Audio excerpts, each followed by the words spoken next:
Hi, ನಾನು Sandeep from tech in Kannada. ಎಲ್ರಿಗೂ ಇವತ್ತಿನ ಬುಧವಾರದ ಟೆಕ್ ನ್ಯೂಸ್ಗೆ ಸ್ವಾಗತ ಸುಸ್ವಾಗತ. ಬನ್ನಿ ಡೈರೆಕ್ಟಾಗಿ ಇವತ್ತಿನ ಟೆಕ್ ನ್ಯೂಸನ್ನು ಶುರು ಮಾಡೋಣ. ಇವತ್ತಿನ ಮೊದಲ ಟೆಕ್ ನ್ಯೂಸ್ ಬಂದ್ಬಿಟ್ಟು ನಮ್ಮ ಕರ್ನಾಟಕ ಸರ್ಕಾರ ನಮ್ಮ ರಾಜ್ಯದ ಎಲ್ಲ 16 ವರ್ಷದ ಒಳಗಿನ ಮಕ್ಕಳಿಗೆ ಸ್ಮಾರ್ಟ್ಫೋನನ್ನು ಬ್ಯಾನ್ ಮಾಡೋ ಸಾಧ್ಯತೆ ಇದೆ. ಇದ್ರ ಬಗ್ಗೆ ಅವರು ಚಿಂತನೆಯನ್ನು ಮಾಡ್ತಾ ಇದ್ದಾರೆ.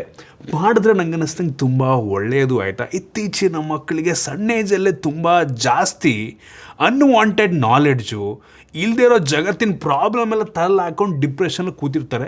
ಸೊ ಇದಾದರೆ ನಂಗೆ ಅನ್ನಿಸ್ತಂಗೆ ತುಂಬ ಒಳ್ಳೆಯದು. ಬಟ್ ಅದನ್ನು ಎಕ್ಸಿಕ್ಯೂಟ್ ಮಾಡುವಂಥದ್ದು, ಇಂಪ್ಲಿಮೆಂಟ್ ಮಾಡುವಂಥದ್ದು ತುಂಬ ಕಷ್ಟ. ಸರ್ಕಾರದವರು ಈ ರೂಲ್ಸ್ ಏನೋ ತರ್ಬೋದು, 16 ವರ್ಷದ ಮಕ್ಕಳು ಫೋನ್ ಯೂಸ್ ಮಾಡೋಂಗಿಲ್ಲ, ಅವ್ರಿಗೆ ಫೋನ್ ತಕ್ಕೊಡೋಂಗಿಲ್ಲ ಅಂತ. ಅವ್ರ ಮನೆ ಒಳಗಡೆ ಏನು ಮಾಡ್ತಾರೆ ಅಂತ ನಿಮ್ಗೆ ಹೆಂಗಪ್ಪ ಗೊತ್ತಾಗತ್ತೆ?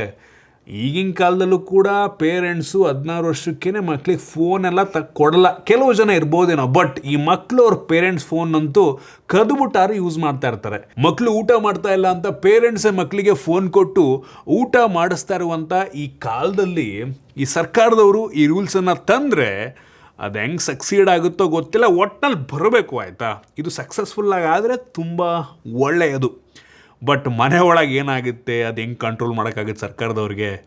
ಏನಪ್ಪ, ಪೇರೆಂಟ್ಸ್ ಕೈಲಿದೆ ನಂಗೆ ಅನ್ನಿಸ್ತಂಗಿದು. ಪೇರೆಂಟ್ಸೇ ಸ್ವಲ್ಪ ಕಂಟ್ರೋಲ್ ಮಾಡಿ ಮಕ್ಕಳಿಗೆ ಈ ಫೋನ್ನ ಕೊಡೋದನ್ನು ಸ್ಟಾಪ್ ಮಾಡಬೇಕು. ಆಗಲಾದರೂ ಮಕ್ಕಳ ಥರ ಇರ್ತಾರೆ ಅಂತ ನಂಗೆ ಅನಿಸುತ್ತೆ. ಇನ್ನು ಮುಂದಿನ ಟೆಕ್ ನ್ಯೂಸ್ ಬಂದ್ಬಿಟ್ಟು ಸ್ಯಾಮ್ಸಂಗ್ ಅವರು ಇವತ್ತು ಸ್ಯಾಮ್ಸಂಗ್ ಗ್ಯಾಲಕ್ಸಿ S26 ಸೀರೀಸನ್ನು ಈ ಗ್ಯಾಲಕ್ಸಿ ಅನ್ಪ್ಯಾಕ್ಡ್ ಈವೆಂಟಲ್ಲಿ ಲಾಂಚ್ ಮಾಡ್ತಾ ಇದ್ದಾರೆ. ಆದರೆ ದುಬೈಯಲ್ಲಿ ಆಲ್ರೆಡಿ ಎಷ್ಟೋ ಜನಕ್ಕೆ ಈ S26 ಅಲ್ಟ್ರಾ ಸ್ಮಾರ್ಟ್ಫೋನ್ ಸಿಕ್ಬಿಟ್ಟಿದೆ, ಪರ್ಚೇಸೇ ಮಾಡಾಕೋರೆ. ಇದ್ಯಾವ ಸೀಮೆ ಲಾಂಚ್ ಗುರು? ಜನಗಳ ಕೈಗೆ ಫೋನ್ ಹೋದ್ಮೇಲೆ ಸ್ಯಾಮ್ಸಂಗ್ ಅವ್ರು ಲಾಂಚ್ ಮಾಡ್ತಾರೆ ಅಂದರೆ ಯಪ್ಪ ದೇವ್ರೆ, ವಿಚಿತ್ರ. ಇದು ನಂಗೆ ಅನ್ನಿಸ್ತಂಗೆ ಲೀಗಲಿ ಅವ್ರು ಪರ್ಚೇಸ್ ಮಾಡಿರೋದಿಲ್ಲ. ಸೊ ಈ ಪೋಸ್ಟ್ಗಳೆಲ್ಲ ತುಂಬ ವೈರಲ್ ಆಗ್ತಾಯಿದೆ ಸೋಷಿಯಲ್ ಮೀಡಿಯಾದಲ್ಲಿ. ದುಬೈನಲ್ಲಿ ರಿಟೇಲ್ ಸ್ಟೋರ್ಗಳಿಗೆ ಆಲ್ರೆಡಿ ಫೋನ್ ಹೋಗ್ಬಿಟ್ಟಿದೆ ಲಾಂಚ್ಗಿಂತ ಮುಂಚೆನೇ. ಸೊ ಅವರು ಕದ್ಬಿಟ್ಟು ಸೇಲ್ ಮಾಡ್ಕೋತಾ ಇದ್ದಾರೆ. ಸೊ ಹಿಂಗಾಗತ್ತೆ, ಜಾಸ್ತಿ ದುಡ್ಡಿಗೆ ಪ್ರಾಫಿಟ್ ಜಾಸ್ತಿ ಇಟ್ಟು ಈ ಫೋನ್ ಏನೋ 3 ಲಕ್ಷ ಕೊಟ್ಟು ತೊಗೊಂಡ್ರಂತೆ ಇವರು. 3 ಲಕ್ಷ, ನಾರ್ಮಲಿ ಫೋನ್ 1.5-2 ಲಕ್ಷ ಇರುತ್ತೆ.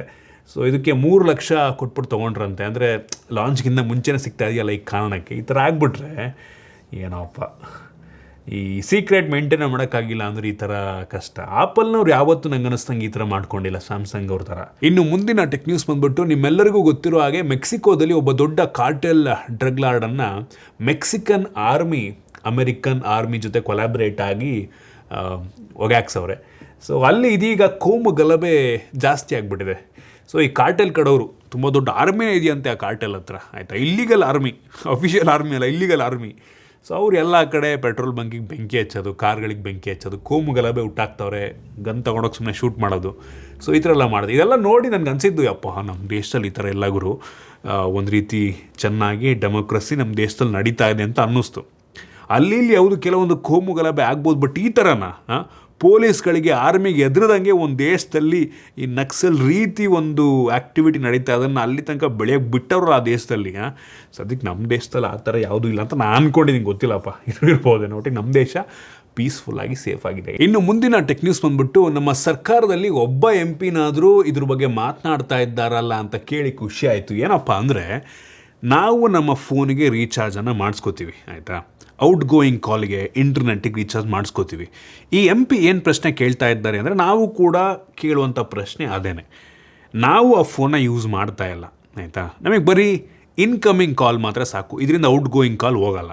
ಬರೀ ಇನ್ಕಮಿಂಗ್ ಕಾಲ್ ಬರೋದಕ್ಕೂ ನಾವು ಯಾಕಪ್ಪ ರೀಚಾರ್ಜ್ ಮಾಡಿಸ್ಕೋಬೇಕು ಅನ್ನೋವಂಥದ್ದು ಪ್ರಶ್ನೆ. ಔಟ್ ಗೋಯಿಂಗ್ ಕಾಲಿಗೆ ಇಂಟರ್ನೆಟ್ ಯೂಸ್ ಮಾಡೋದಕ್ಕೆ ರೀಚಾರ್ಜ್ ಮಾಡಿಸ್ಕೊಳ್ಳೋವಂಥದ್ದು ಸರಿ, ಬರೀ ಇನ್ಕಮಿಂಗ್ ಕಾಲಿಗೆ ಏನಕ್ಕೆ ನೀವು ರೀಚಾರ್ಜ್ ಮಾಡ್ಕೊಳ್ಳೋ ಥರ ಮಾಡ್ತಾ ಇದ್ದೀರಾ ಅಂತ MP ಪ್ರಶ್ನೆನ ಕೇಳಿದ್ದಾರೆ. ಬೇರೆ ಯಾರು ಇದುವರೆಗೂ ಕೇಳಿಲ್ಲ. ನಾವು ಪ್ರತಿ ಸಲ ಹೇಳ್ತೀವಿ, ಯಾಕೆ ಗುರು ನಮ್ಗೆ ಯಾವ ಕರ್ಮ, ನಾವು ಯೂಸ್ ಮಾಡಲ್ಲ, ಬರೀ ಇನ್ಕಮಿಂಗ್ ಕಾಲ್ ಬರೋದಕ್ಕೊಂದು ಸಿಮ್ ಬೇಕು. ಮುಂಚೆ ಆದರೆ ಇರ್ತಿತ್ತು, ಆಯಿತಾ.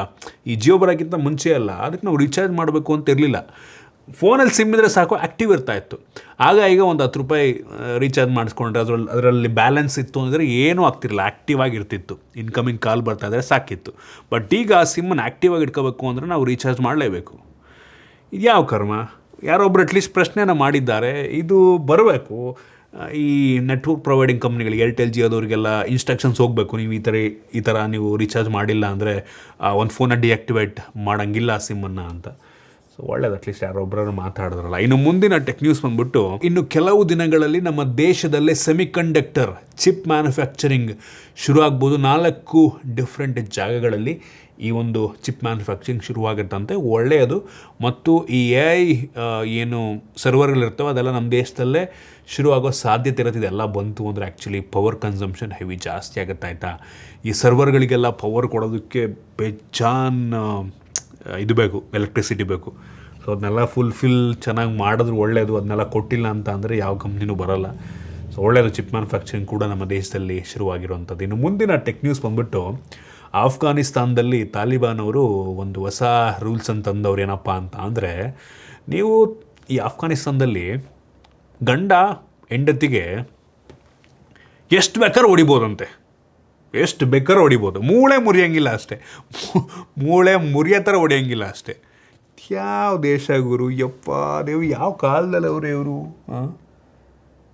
ಯಾವ ಓಬಿರಾಗಿನ ಕಾಲದಲ್ಲಿ ಅವರೇ, ಕೋರ್ಟಲ್ಲೇ ಈ ಥರ ಆಗಿರೋದು. ಯಪ್ಪ ದೇವರೇ, ಮಹಿಳೆಗೆ ಎಷ್ಟು ಬೇಕಾದ್ರೂ ಹೊಡಿಬೋದು, ಮೂಳೆ ಮುರಿಯೋಂಗಿಲ್ಲ ಅಷ್ಟೇ. ಮೂಳೆ ಮುರಿದ್ರೆ ಏನೋ 6 ತಿಂಗಳು ಜೈಲಂತಪ್ಪ.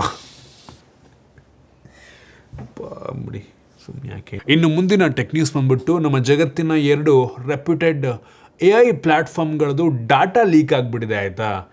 ChatGPT, ಜೆಮಿನೈ ಎಲ್ಲ ತಲೆ ಕೆಡ್ಸ್ಕೊಂಬಿಡಿ, ಒಂದು ಲೆವೆಲಿಗೆ ಪಾಪ್ಯುಲರ್ ಇದ್ದವು. ID ಮೆರಿಟ್ ಅಂತ. ಸೊ ಇದರಲ್ಲಿ ಇದ್ದಂಥ ಸುಮಾರು 1 ಬಿಲಿಯನ್ 100 ಕೋಟಿ ಮೀಡಿಯಾ ಫೈಲ್ಗಳು. ಸೊ 1 ಕೋಟಿ ರೆಕಾರ್ಡ್ಸ್, ನಮ್ಮ ಇನ್ಫಾರ್ಮೇಷನು, ಫೋಟೋಸ್. ನೀವೇನಾದರೂ ಈ ID ಮೆರಿಟ್ ಪ್ಲ್ಯಾಟ್ಫಾರ್ಮ್ ಯೂಸ್ ಮಾಡ್ತಾ ಇದ್ರೆ ನೋಡ್ಕೊಳ್ರಪ್ಪ, ಡಾಟಾ ಲೀಕ್ ಆಗಿದೆ. ಪರ್ಸನಲ್ ಇನ್ಫಾರ್ಮೇಷನಲ್ಲಿ ಹಾಕಕ್ಕೆ ಹೋಗ್ಬೇಡಿ ಅಂತ, ಅದಕ್ಕೇನದು ಫೋಟೋಸೆಲ್ಲ ಹಾಕಕ್ಕೆ ಹೋಗ್ಬೇಡಿ. ಇನ್ನೊಂದು ಏನೋ ವಿಡಿಯೋ AI ಆರ್ಟನ್ನು ಜನ್ರೇಟ್ ಮಾಡುವಂಥ ಇದರಲ್ಲಿ ಇದು ಸುಮಾರು ಒಂದು 82 ಲಕ್ಷ ಏನೋ ಮೀಡಿಯಾ ಫೈಲ್ಸು ಲೀಕ್ ಆಗಿದೆಯಂತೆ. ಹೆವಿ ಕಷ್ಟ ಇದೆ. ChatGPT ಏನಾದರೂ ಲೀಕ್ ಆಗಿಬಿಟ್ರೆ ಹಿಂಗೇನೆ ಮುಗೀತು ಕತೆ. ಒಬ್ಬೊಬ್ರು ರೆಕಾರ್ಡು ಹೊರಗಡೆ ಬಂದ್ಬಿಡುತ್ತೆ. ಸವಾಸಲ್ಲ ಗುರು ಯಪ್ಪ. ಇನ್ನು ಮುಂದಿನ ಟೆಕ್ ನ್ಯೂಸ್ ಬಂದ್ಬಿಟ್ಟು, OpenAIನವರು ಈ ಅಲೆಕ್ಸಾ ರೀತಿ ಒಂದು ಸ್ಮಾರ್ಟ್ ಸ್ಪೀಕರ್ನ ತೊಗೊಂಬರ್ತಾರಂತೆ 2027ರಲ್ಲಿ. ಯೂನಿಕ್ ಆಗಿದೆ ಆಯಿತಾ. ಸೊ ವಿತ್ ಕ್ಯಾಮ್ರಾ ಬರುತ್ತಂತೆ. So interesting. ChatGPT ತುಂಬ ಬ್ರಿಲಿಯಂಟ್ ಆಗಿರೋದ್ರಿಂದ ನಮ್ಮ ಎಲ್ಲ ಪ್ರಶ್ನೆಗಳಿಗೆ ವಾಯ್ಸ್ ಮುಖಾಂತರ ಉತ್ತರವನ್ನು ಕೊಡುತ್ತೆ. ಕ್ರೇಜಿ ಬಂತು ಅಂದರೆ ತುಂಬ ಚೆನ್ನಾಗಿರುತ್ತೆ ನಂಗೆ ಅನ್ನಿಸ್ತಂಗೆ. ಇನ್ನು ಮುಂದಿನ ಟೆಕ್ ನ್ಯೂಸ್ ಬಂದ್ಬಿಟ್ಟು, ಎಕ್ಸ್ಬಾಕ್ಸ್ನಲ್ಲಿ ಮತ್ತು PC-ನಲ್ಲಿ ಈ GTA 6 ಪ್ರೈಸು ರಿವೀಲ್ ಆಗಿಬಿಟ್ಟಿದೆ. ಎಕ್ಸ್ಬಾಕ್ಸ್ನಲ್ಲಿ ಸುಮಾರು 11,500 ರೂಪಾಯಿಗೆ ಈ GTA 6 ಸೇಲ್ ಆಗ್ಬೋದು, ಮತ್ತು PC-ನಲ್ಲಿ 7,866 ರೂಪಾಯಿಗೆ ಸೇಲ್ ಆಗೋ ಸಾಧ್ಯತೆ ಇದೆ. So PC price not bad ಅಂತೀನಿ. ಎಕ್ಸ್ಬಾಕ್ಸ್ದು ಪ್ರೈಸ್ ಸ್ವಲ್ಪ ಜಾಸ್ತಿ ಇದೆ. ಸೊ ಆಡೋರು ನಂಗೆ ಅನ್ನಿಸ್ತಂಗೆ ರಾಕ್ಸ್ಟಾರ್ ಅವ್ರದ್ದು ವೆಬ್ಸೈಟಲ್ಲಿ ಏನು PC ತಗೊಂಡ್ರು ಒಳ್ಳೋದು. ನಿಮ್ಮ ಹತ್ರ ಪವರ್ಫುಲ್ PC ಇದ್ದರೆ. ಸೊ ಏನಕ್ಕೆ ಅಂದರೆ ಈ ಗೇಮ್ ಮಾಡೋಕ್ಕೆ ಹೆವಿ ಪವರ್ಫುಲ್ ಆಗುವಂಥ PC ಬೇಗೇ ಬೇಕಾಗುತ್ತೆ.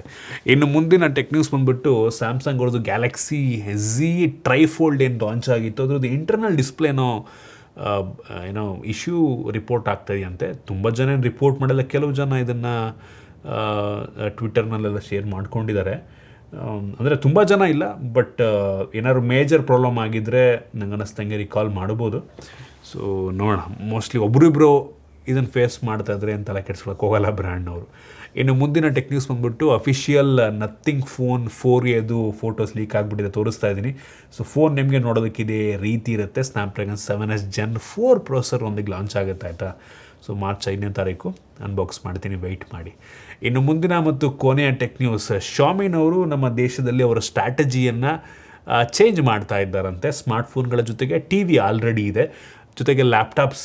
ಇದ್ರ ಬಗ್ಗೆ ಕಳೆದ ಟೆಕ್ ನ್ಯೂಸಲ್ಲಿ ಹೇಳಿದ್ದೆ. ಅವ್ರದ್ದು ಸ್ಮಾರ್ಟ್ ಎಕ್ಸಸರೀಸನ್ನು ಕೂಡ ನೆಕ್ಸ್ಟ್ ಶಾಮಿ MI ಕಂಪ್ನಿಯವರು ತೊಗೊಂಬರ್ತಾರಂತೆ. ಏನಕ್ಕೆ ಕನ್ಸ್ಯೂಮ್ ಜಾಸ್ತಿ ಮಾಡ್ತಿದ್ದಾರೆ ನಮ್ಮ ದೇಶದಲ್ಲಿ, ಕನ್ಸಂಪ್ಷನ್ ತುಂಬ ಜಾಸ್ತಿ ಆಗುತ್ತೆ.